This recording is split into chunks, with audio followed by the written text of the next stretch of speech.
həyatdan dad ala bilməyənlər şəkərli diabetə daha çox məruz qalırlar. Sözünü deyə bilməyənlər tiroid xəstəlikləri çox olur.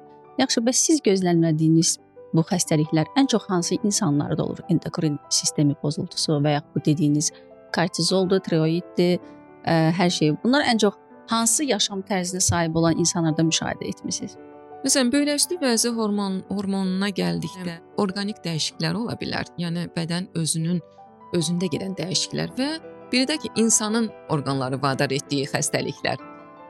Ya məsələn içdiyi preparatlar poza bilər, hər hansı bilgisiz şəkildə. Nə olsun ki, vitamin deyirik, mikroelement deyirik, amma o da bədənimizin balansını poza bilir. Əgər lazımi miqdardan artıq qəbul olunarsa və yaxud da ki, doğru düzgün olmayan həyat tərzi, stres, hədsiz, yəni insanların təşviş, bir tələskənlik halında olmağı özü o böyləşdi vəzi hormonlarını tükədir.